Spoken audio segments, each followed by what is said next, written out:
अस्सलाम वालेकुम everyone, welcome back to my channel all in education. तो आज हम अपना कंटिन्यू करेंगे फाइनेंशियल अकाउंटिंग।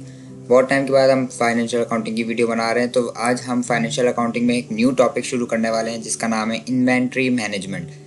तो हमारा सारा trial balance, adjusted trial balance और एडजस्टिंग एंट्रीज वगैरह ये सारा हमारा टॉपिक ख़त्म हो चुका है। अब हम हमारा नया टॉपिक शुरू कर रहे हैं जो कि इन्वेंट्री मैनेजमेंट है। और ये टॉपिक आपको दोनों बुक्स जो हमने शुरू की थी, एक वीकेंड और एक फ्रैंकफर्ट, दोनों में आपको ये टॉपिक मिल जाएगा। लेकिन अभी जो मैं आपको एक एग्जांपल सॉल्व कराऊंगा वो मैंने एक जनरल एग्जांपल ली है। वो बुक में हो भी सकती है लेकिन मैंने बुक से नहीं ली है। ये बेसिकली एग्जांपल वो है जो मैंने पढ़ी थी अपने बैचलर्स लाइफ में जब मैं ये सेमेस्टर में पढ़ रहा था। इन्वेंट्री मैनेजमेंट में आपके पास 3 मेथड्स होते हैं। अपनी इन्वेंट्री को इस तरीके से मैनेज करें कि आपको कॉस्ट जो है एक आइटम का सबसे कम आए और आपका प्रॉफिट ज़्यादा से ज़्यादा हो। इन्वेंट्री मैनेजमेंट आपके 3 टाइप्स के मेथड्स होते हैं। उसमें आपके पास एक फीफो होता है जिसको हम कहते हैं फर्स्ट इन फर्स्ट आउट, एक होता है हमारे पास लीफो जिसको हम कहते हैं लास्ट इन फर्स्ट आउट, और एक होता है हमारे पास एवरेज कॉस्ट मेथड। तो हम 3 वीडियोस में एक वीडियो में ये तीनों मेथड्स को कवर करेंगे। तो सबसे पहले आज की वीडियो में हम कवर करने वाले हैं फीफो वाला मेथड जो कि है first in first out. Example आपको सामने स्क्रीन पे दिख रही होगी जो हम एग्जांपल सॉल्व करने वाले हैं। इसमें आपको इस तरीके का कुछ डेटा दिया हुआ होता है जिसमें आपको बताया हुआ होता है सारी डेट्स के हिसाब से, एक मंथ की, एक ईयर की, या जो भी है। इसमें फ़िलहाल हमारे को एक मंथ का डेटा दिया हुआ है जुलाई का, और उसमें बताया हुआ है कि उनका ओपनिंग बैलेंस कितने का था, उनका फिर उन्होंने कितने की परचेजेस किए, कितने का सेल किया है वगैरह वगैरह। और उसमें आपके पास जो एक और चीज़ दिख रही है आपके पास units at the rate unit cost, यानी कितने यूनिट्स उसके पास थे। और एक यूनिट, जैसे उसने 50 यूनिट ओपनिंग बैलेंस पे उसके पास थे, और वो 50 यूनिट जो थे उसमें से जो एक यूनिट की प्राइस थी वो यूनिट प्राइस लिखी हुई है आपकी $10 ईच। यानी 50 यूनिट की अगर प्राइस निकालनी है तो आपको 10 से मल्टीप्लाई करना होगा 50 को, तो वो आपके पास 500 जो है आपके पास आ जाएगा आपका टोटल यूनिट्स की कॉस्ट। तो वो आपकी यूनिट कॉस्ट एक आइटम की बताई जाती है। उसके बाद हमें जो है इस पे फीफो का मेथड अप्लाई करना है इन्वेंट्री मैनेजमेंट के लिए, और बताना है कि इसका कॉस्ट ऑफ गुड्स सोल्ड क्या होगा और हमारा ग्रॉस प्रॉफिट क्या होगा फीफो के मेथड को फॉलो रखते हुए। और हम यही सेम सवाल लीफो से और एवरेज से करके देखेंगे कि आंसर में हमारे क्या डिफरेंस आता है। तो नीचे मैंने यहाँ पे सारा स्ट्रक्चर रेडी रखा है हमेशा की तरह कि हमारे पास जो इसमें होता है, सबसे पहले एक कॉलम होता है डेट का, दूसरा कॉलम होता है डिस्क्रिप्शन का। डिस्क्रिप्शन वही जो आपके ऊपर एक्सप्लेनेशन क्वेश्चन में गिवन है। उसके बाद आपके पास 3 कॉलम्स के एक कॉलम बनता है जिसका नाम होता है परचेजेस, सेल्स, बैलेंस।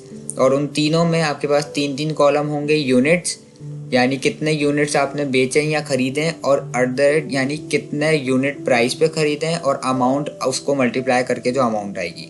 और उसके साथ साथ हम बैलेंसिंग चलाते जाएंगे कि हमारे पास अभी क्या बैलेंस रखा हुआ है हमारे बिजनेस के हिसाब से। और एंड में हमें उसके कॉस्ट ऑफ गुड्स सोल्ड और क्लोजिंग इन्वेंट्री निकालनी है जिसकी मदद से हम उसकी ग्रॉस प्रॉफिट कैलकुलेट करेंगे। ये सब चीज़ें किस तरह करते हैं, तो सवाल को शुरू करते हैं, तो साथ साथ हम देखते जाएंगे। सबसे पहले हमारे पास जो जुलाई 1 का जो डेटा दिया हुआ है वो ओपनिंग बैलेंस का दिया हुआ है कि जब इनका बिजनेस का उस महीने की जो ओपनिंग बैलेंस है वो है 50 यूनिट्स $10 ईच के रेट पे, यानी $10 एक यूनिट का रेट है। तो मैं इसको किस तरह रिकॉर्ड करूँगा कि सबसे पहले मैं आऊँगा डेट वाले सेक्शन में, और डेट वाले सेक्शन में मैं यहाँ पर नोट कर दूँगा 1 जुलाई। ठीक है, 1 जुलाई मैंने यहाँ पे नोट कर दिया। और डिस्क्रिप्शन में वही डिस्क्रिप्शन आएगी जो आपको एक्सप्लेनेशन में दी हुई होगी, जो कि यहाँ पर मुझे ओपनिंग बैलेंस गिवन है। उसके बाद अब आपको परचेजेस वाले में कुछ नहीं लिखना, सेल्स वाले में कुछ नहीं लिखना, बिकॉज ना तो यहाँ पे आपने परचेज किया है ना तो आपने सेल्स किया है। ये आपके पिछले महीने का क्लोजिंग बैलेंस है जो इस महीने में ओपनिंग बैलेंस बना है, तो ये आप सिंपल बैलेंस में लिखेंगे। यूनिट्स वाले साइड पे आपके पास टोटल यूनिट्स आ जाएंगे, जैसे कि हम देख सकते हैं यहाँ पे 50 गिवन है। और एट द रेट पे जो लिखा जाता है वो आपका यूनिट प्राइस लिखा जाता है, जो यूनिट कॉस्ट होती है वो है हमारी $10 ईच। और ये सारी बात हमारी डॉलर पे हो रही है। और अमाउंट मैंने आपको जैसे कि बताया, इन दोनों को आपस में मल्टीप्लाई कर दो तो आपके पास टोटल अमाउंट आ जाएगी 50 यूनिट्स की 10 के हिसाब से, तो वो आपके 500 आ गई है। पहली ट्रांजेक्शन तो हमारी ईजी सी हमारी रिकॉर्ड हो गई है।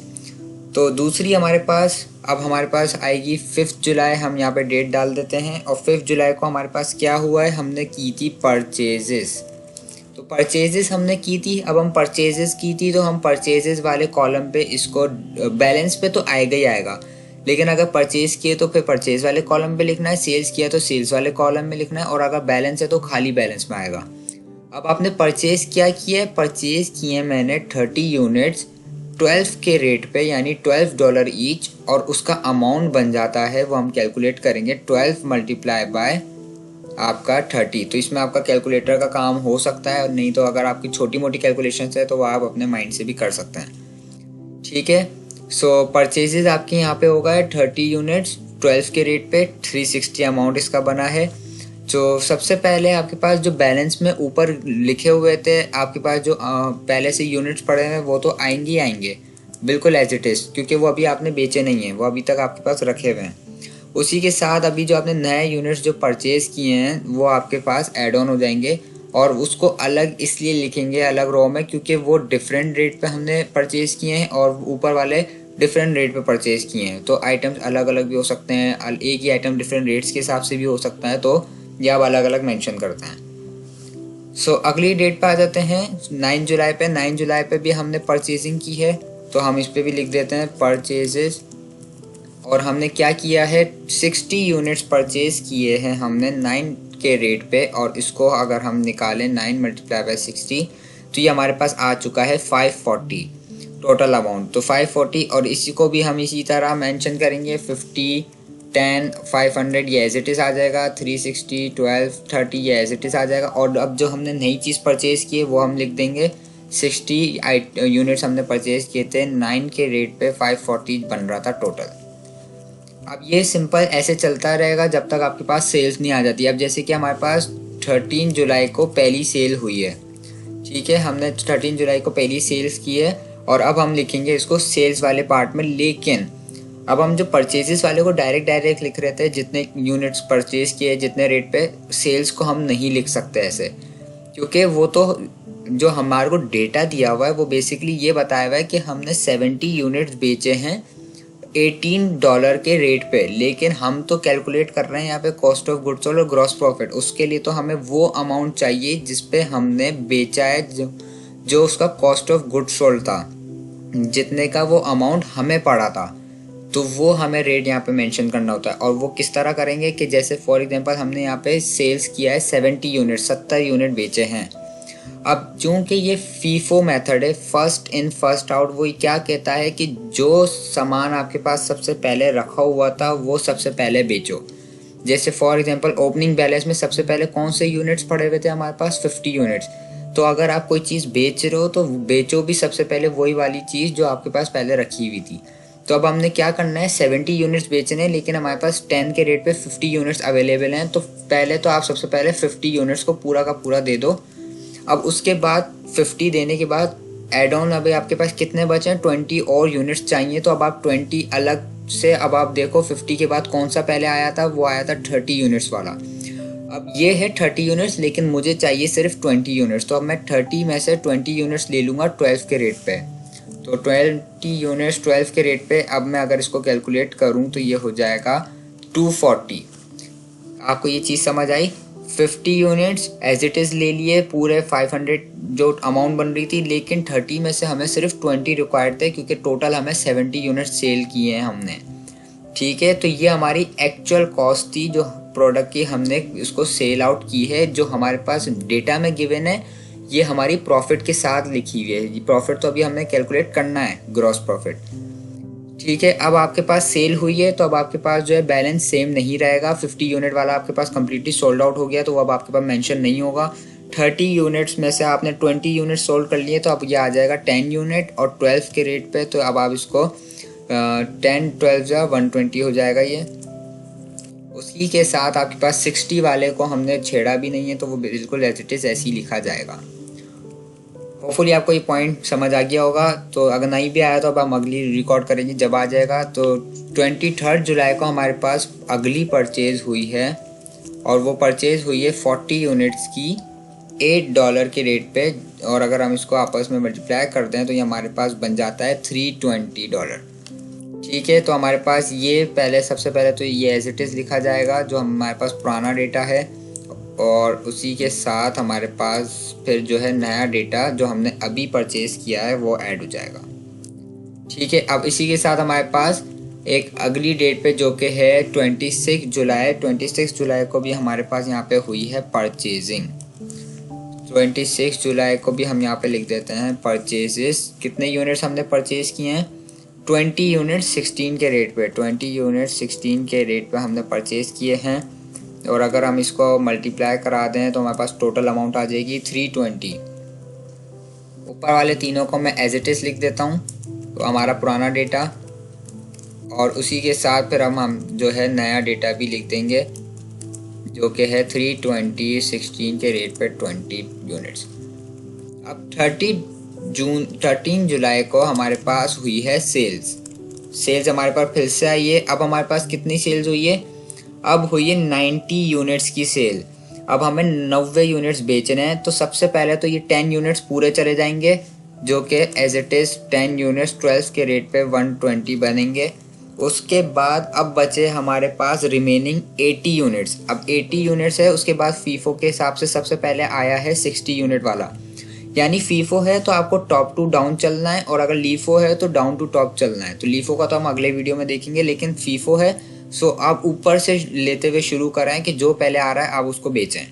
10 वाले ख़त्म हो गए, अब 60 वाले भी पूरे जा सकते हैं क्योंकि हमारे को टोटल 90 बेचना है।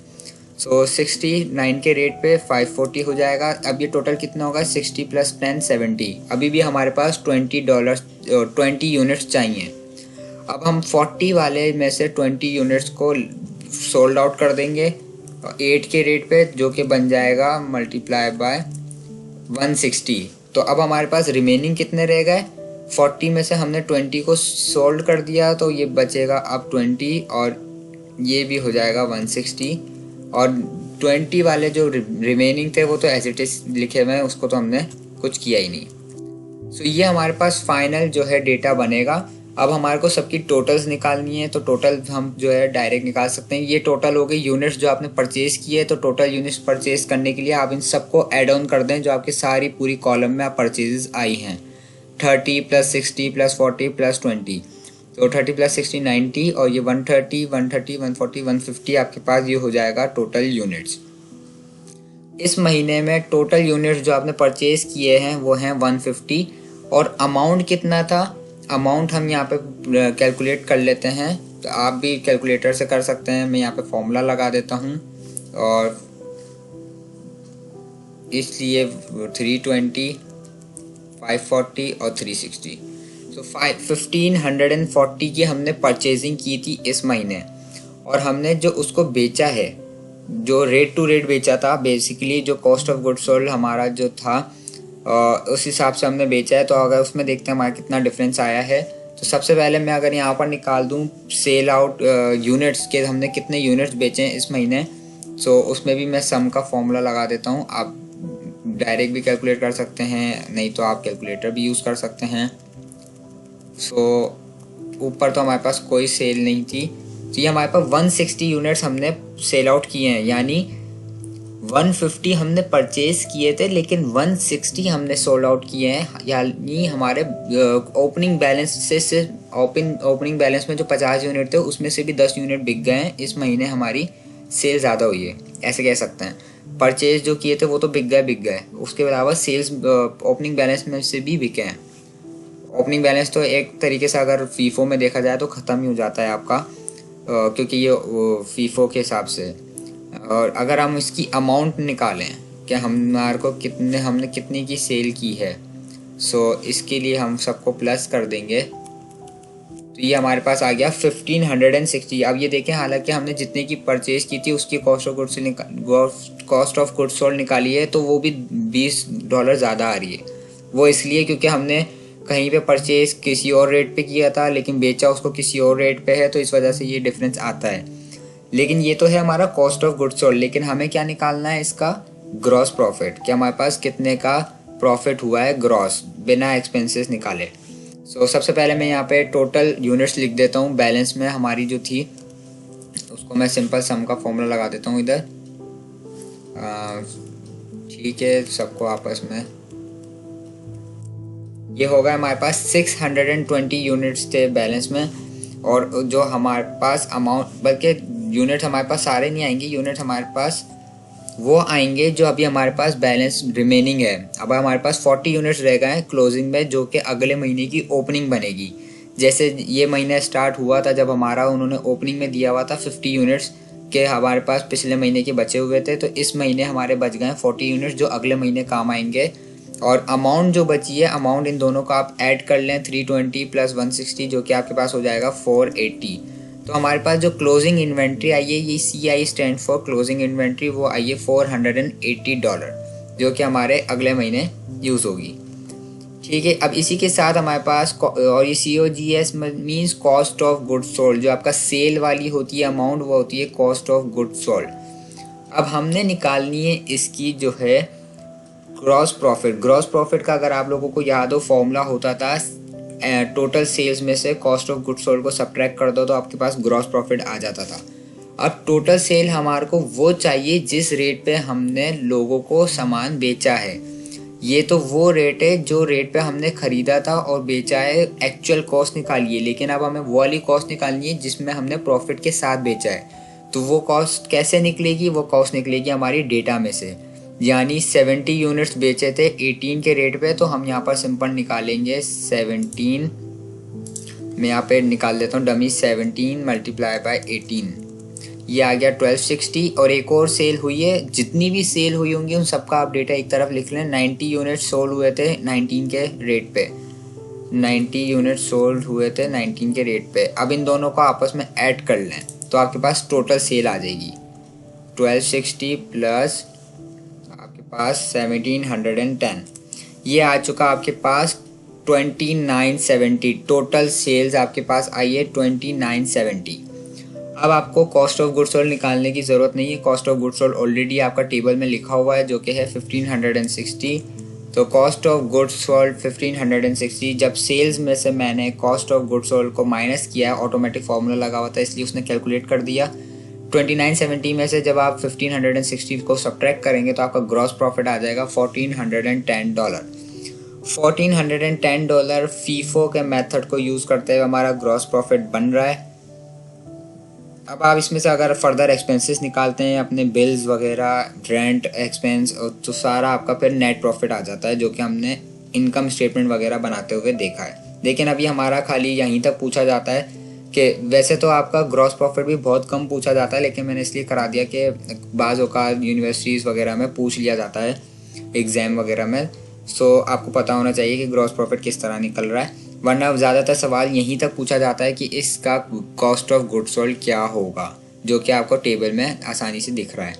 सो ग्रॉस प्रॉफिट भी निकल चुका है इसका 1410। अब इसी सेम क्वेश्चन को हम लास्ट इन फर्स्ट आउट और एवरेज से करके देखेंगे कि उनके ग्रॉस प्रॉफिट में क्या फ़र्क आता है और इन तीनों में से कौन सा मेथड बेहतर है। सो मैं आपको ओवरव्यू दे देता हूँ। ये हमारा क्वेश्चन था जिसको हम आगे भी कंटिन्यू रखेंगे इसी सेम क्वेश्चन को। तो इसी की हमने ये इन्वेंट्री मैनेजमेंट की है फीफो के थ्रू, और ये हमने ग्रॉस प्रॉफिट कैलकुलेट किया। सो उम्मीद करता हूँ आपको ये क्वेश्चन समझ आ गया होगा। मिलते हैं नेक्स्ट वीडियो में, तब तक के लिए अपना ख्याल रखें, चैनल को सब्सक्राइब कर दें, बेल आइकन को हिट कर दें ताकि जब कोई नई वीडियो है उसका नोटिफिकेशन आपको आ जाए। तब तक के लिए अल्लाह हाफिज़।